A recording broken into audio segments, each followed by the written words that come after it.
4. A routine review of a Victorian-era photograph unexpectedly led to one of the most remarkable discoveries in the study of women's history in 19th-century America. What started as a typical cataloging task at a Boston auction house became a 4-month investigation that stretched across 3 states and eventually uncovered a forgotten network of courage that had remained hidden in plain sight for more than 137 years.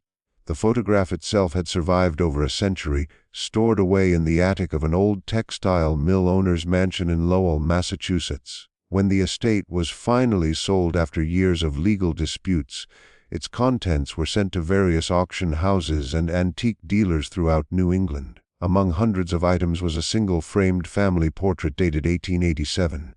At first, it seemed completely ordinary. 7 people were arranged in formal Victorian clothing, their expressions serious and composed as was the standard for the period. Dr. Emily Richardson, a curator at the Massachusetts Historical Society specializing in 19th-century social documentation, had seen thousands of similar photographs over her 15-year career. Studio portraits from the 1880s followed strict rules-specific poses, careful arrangement of family members by status, and an overall sense of order and seriousness. That rainy afternoon, as she processed items for an upcoming exhibition, Richardson almost cataloged the photograph without giving it a second thought. But something made her hesitate. Perhaps it was the unusual way one woman held her hand, or how the light highlighted a small detail. Richardson took out her magnifying glass and leaned closer. What she saw made her pulse quicken.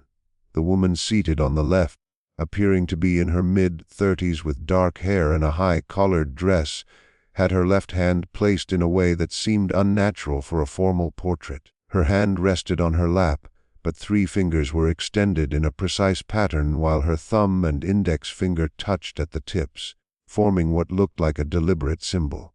Richardson's breath caught. In all her years studying Victorian photography, she had never seen a hand gesture like this in a formal family portrait. These photographs were carefully planned, expensive, and rare. Every detail was intentional. Random hand positions simply did not occur. If this gesture was there, it had to mean something. It was deliberate communication frozen in time, waiting for someone to notice. Richardson spent the rest of the afternoon examining every part of the photograph. The back of the frame provided the first clues. A small, yellowed label torn in places bore the printed text Whitmore Studio, Lowell, Mass. 1887 in elegant Victorian lettering. Below it, written in faded ink, were the words, "The Harrison Family." With this information, Richardson began investigating who these people were and what the mysterious hand gesture might signify. The next morning, she visited the Lowell Historical Society, a modest brick building housing city records, business directories, and extensive documentation about the textile industry that had dominated the area during the 19th century. Within hours, Richardson had identified the family. Thomas Harrison appeared in the 1887 Lowell City Directory as the owner of a moderately successful dry goods store on Merrimack Street. The 1880 census listed him, his wife Catherine, and their 3 children. The household also included Catherine's unmarried sister, recorded as Eleanor Parker, age 34. Richardson's excitement grew as she compared the photograph to the census data. The woman with the unusual hand gesture matched the description and age of Eleanor Parker. But the census revealed something more. Eleanor was not listed as keeping house, as was typical for unmarried women at the time, but as a seamstress. This was significant. In the 1880s, seamstresses often worked long hours in massive textile mills employing thousands, mostly young women from farming families or new immigrants seeking independence. Richardson requested access to employment records from the Boot Cotton Mills and the Lawrence Manufacturing Company, 2 of Lowell's largest textile operations of the era. What she discovered painted a grim picture of industrial life in the 1880s. Workdays lasted 12 to 14 hours, conditions were dangerous, wages barely covered basic needs, and workers, especially women, had almost no legal protection. Accidents were frequent, illnesses common, and those who complained were at risk of immediate dismissal. But Eleanor Parker's name did not appear in any of the mill employment records. Instead, Richardson found something even more intriguing. Ella Lanner was listed in the records of St. Anne's Episcopal Church as a visiting nurse, providing care to mill workers' families. This role would have allowed her access to many homes, intimate knowledge of families in distress, and a level of trust and freedom unusual for a woman of her time. Pieces of the puzzle were coming together, yet Richardson still did not know the meaning of the hand gesture. Her breakthrough came from an unexpected source. While researching women's organizations and charitable societies of the Victorian era, she found a reference in a scholarly article about reform movements in industrial cities, published in 1998. The article noted that some women's aid groups in the 1880s developed discreet signals to identify safe houses or trusted people without alerting hostile authorities or abusive family members. The article cited a collection of personal letters at the Schlesinger Library at Harvard University. Richardson immediately contacted the library and arranged to view the letters. 3 days later, she sat in a climate-controlled reading room, carefully turning fragile pages of correspondence between women involved in what they called protective work, efforts to help women and children escape abusive households and exploitative labor conditions. One letter dated March 1886 and written by a woman named Harriet from Lawrence, Massachusetts, included a rough sketch in the margin. It showed a hand with 3 fingers extended and the thumb and index finger touching, exactly like the gesture in Ella Lanner Parker's photograph. Below the drawing, Harriet had written, "Remember our sign, 3 for the Trinity of safety, shelter, sustenance, and secrecy. The circle means our network is unbroken. Show this to any woman in need, and she will know you are a friend." Richardson leaned back stunned. This was not a random pose or a photographic accident. Ella Lanner Parker had deliberately included a coded message in a formal family portrait, a signal marking her as part of an underground network dedicated to helping vulnerable women and children. The fact that she had incorporated this symbol into a professional studio portrait, paid for by her brother-in-law, was both bold and ingenious. But why take such a risk? Family portraits were expensive, cherished items, often displayed prominently in homes for visitors to see. If someone recognized the gesture, Ella Lanner could face serious repercussions. Victorian society did not look kindly on women who defied traditional family roles or helped wives leave abusive husbands. Richardson needed to know more about Ella Lanner Parker herself, her motivations, and the dangers she faced. She returned to Lowell and began searching for personal records to build a fuller picture of Ella Lanner's life. Church registries, property deeds, newspaper archives, and court documents slowly revealed her story. Ella Lanner Parker was born in 1853 in rural New Hampshire, the youngest of 5 children in a farming family. At 19, she had married briefly to a man named David, but records from Hillsborough County Courthouse show the marriage ended after 18 months. The record noted, "Petition for separation granted due to cruel treatment." In the 1870s, divorce was scandalous and extremely difficult to obtain, suggesting the abuse must have been severe and well documented. This personal experience likely fueled Ella Lanner's commitment to helping women in similar situations. After her separation, she moved to Lowell to live with her sister Catherine and brother-in-law Thomas. There, she trained as a nurse through St. Anne's Episcopal Church, part of a growing effort to provide medical care to industrial workers and their families. By 1880, Ella Lanner made regular visits to tenements and boarding houses throughout Lowell's Mill District. Richardson found multiple mentions of her in church minutes and local newspapers. She was publicly praised for her devotion to charitable work and Christian service among the poor, but reading closely and cross-referencing records, Richardson realized these activities often covered more sensitive work, helping women and children escape abusive homes and exploitative employment. Ella Lanner's role as a visiting nurse gave her the perfect cover. In the 1880s, these nurses moved through working-class neighborhoods, immigrant tenements, and mill districts with freedom and trust, allowing them to offer help without drawing suspicion. Mill workers' boarding houses, giving basic medical attention to families who could not afford doctors. This allowed Eleanor to reach the most vulnerable groups in Lowell, families struggling with sickness, injuries, unemployment, and the everyday hardships of industrial life. She saw firsthand the heavy toll that 12-hour workdays in unsafe factories took on women's bodies.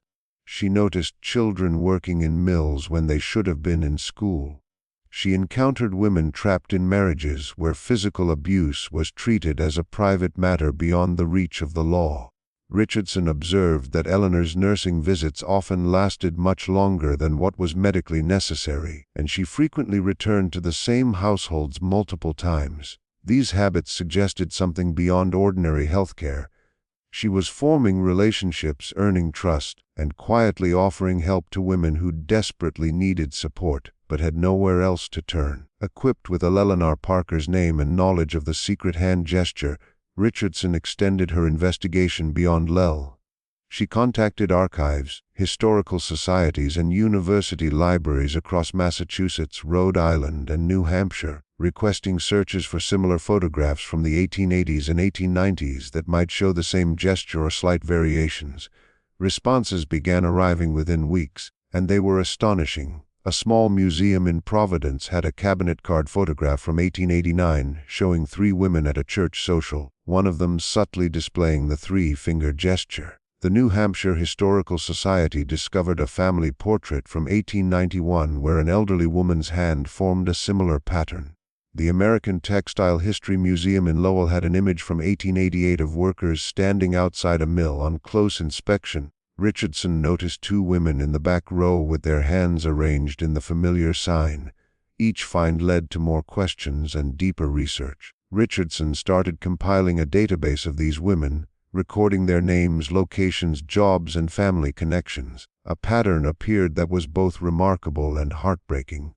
Almost all the women were linked to industrial work as seamstresses, mill employees, domestic workers, or laundresses. Many were unmarried, widowed, or, like Ella Lanner, separated from their husbands. They lived in cities and towns across New England where textile mills and related industries employed large numbers of working-class women and children. Richardson found references to these women in unexpected places.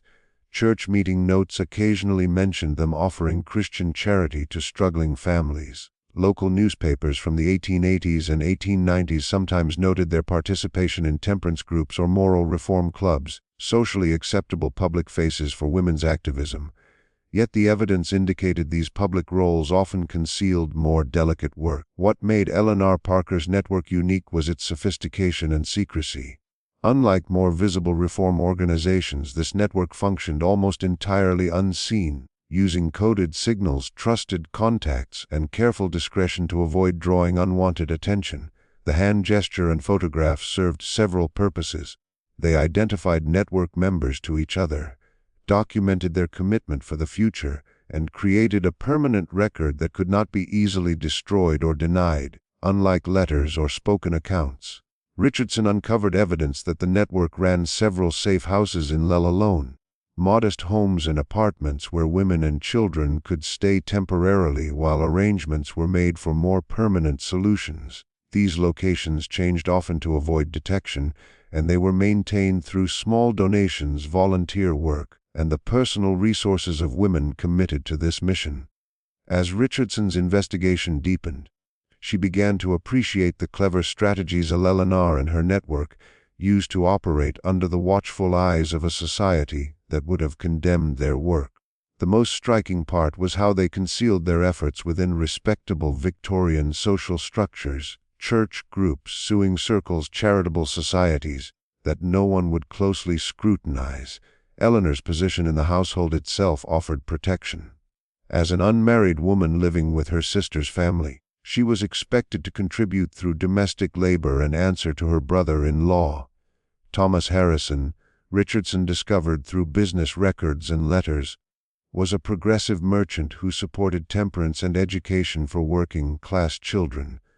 While there was no proof he knew the full scope of Eleanor's work, he clearly allowed her significant freedom to pursue nursing and charitable activities.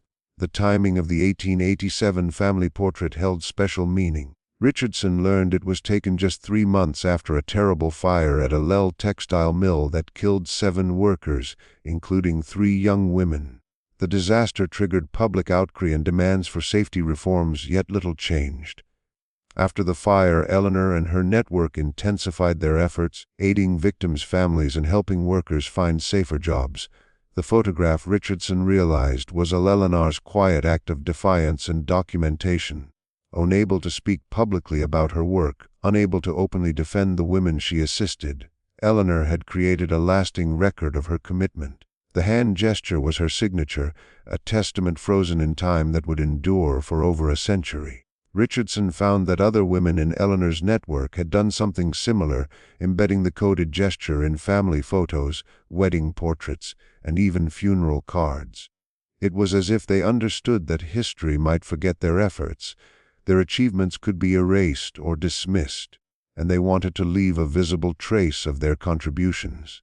The danger Eleanor faced by displaying the gesture publicly became clearer as Richardson uncovered evidence of opposition to women's reform work. Newspaper editorials from the 1880s condemned women who encouraged wives to leave their homes. Court records revealed cases where women assisting others to escape abusive marriages were sued for alienation of affection or accused of breaking up families.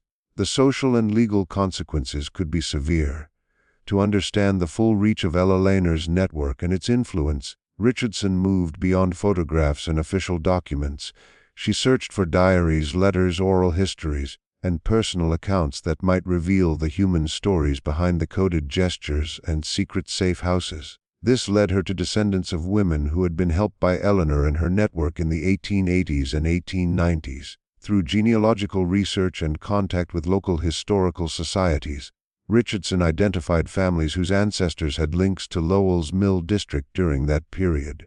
Many were initially hesitant to discuss family histories, especially matters involving domestic hardships or social stigma.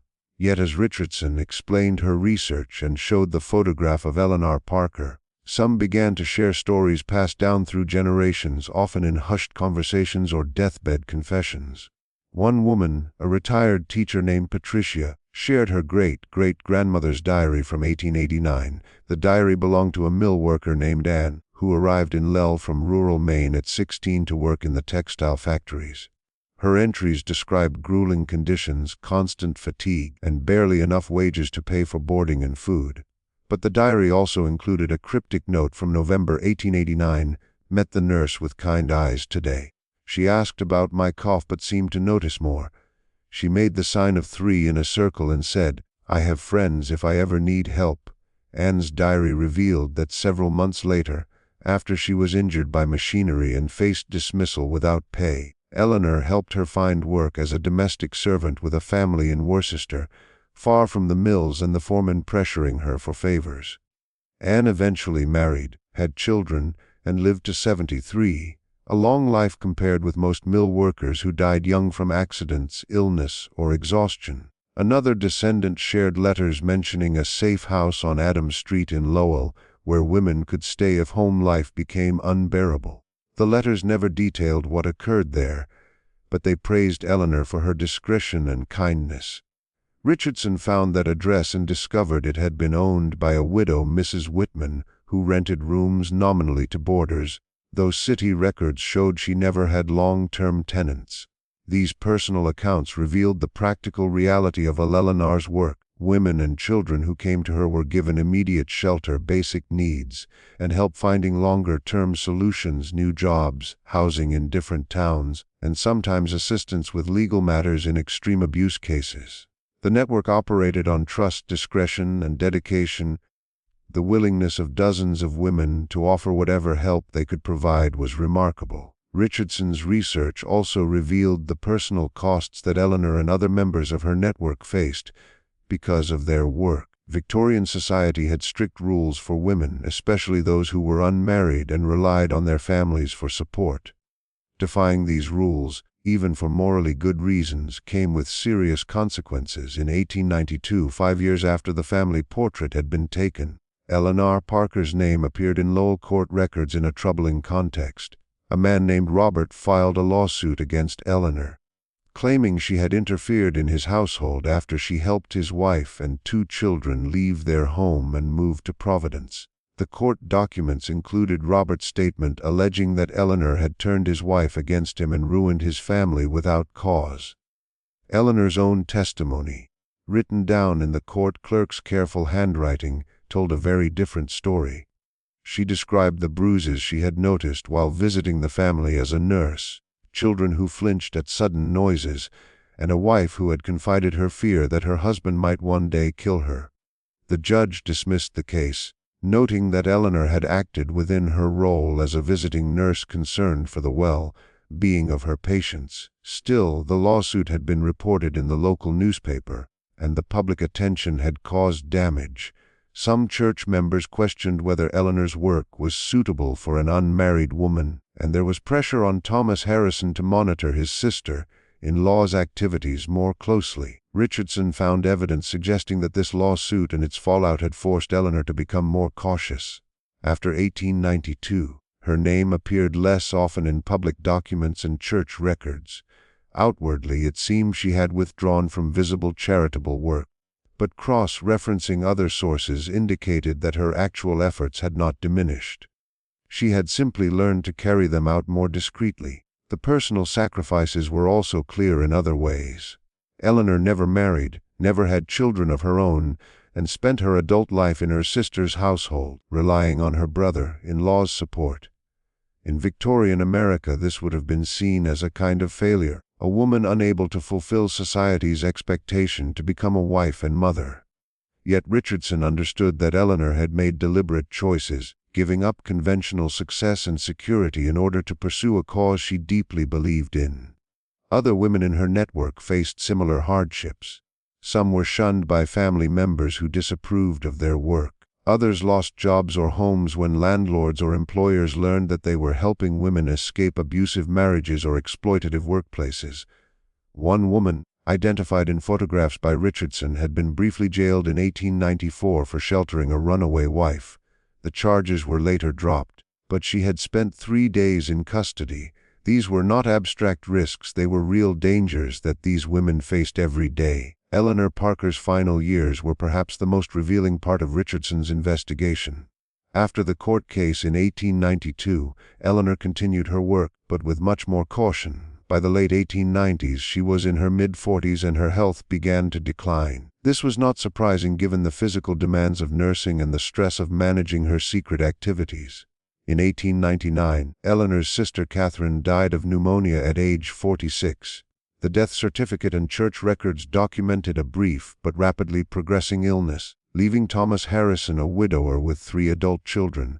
Eleanor, as the unmarried sister, naturally remained in the household to help with domestic responsibilities. Richardson found that Catherine's death affected Eleanor in a deeper way than just personal grief. During the estate liquidation that had brought the 1887 photograph to light, Catherine's personal effects included several letters from Eleanor written over the years. These letters showed that Catherine had been aware of Eleanor's network work and had quietly supported it. Sometimes Catherine contributed financially from her household budget, sometimes she offered her home as a temporary refuge when other safe houses were unavailable. Always, she maintained complete discretion to protect Eleanor and the women she helped. One letter from 1891 was especially telling. Eleanor wrote, "Dear sister, I know the risks I take reflect upon your household and your children. If Thomas wishes me to leave, I will understand and bear him no ill will. But I cannot abandon this work. I have seen too much suffering, too many women with nowhere to turn, too many children trapped in circumstances beyond their control. If I do not help them, who will?" Catherine's response, written on the back of the same letter, was brief but powerful. "You will not leave. This is your home and your work is righteous work. Thomas agrees, though he worries for your safety, as do I. We are proud of you, Eleanor, even if we can never say so publicly." This exchange gave Richard's insight into the family dynamics behind the 1887 photograph. The portrait had not only recorded Eleanor's secret commitment, but had been created with her family's knowledge and quiet approval. Thomas and Catherine had allowed her coded gesture in the photograph because they supported her work, even if they could not openly acknowledge it.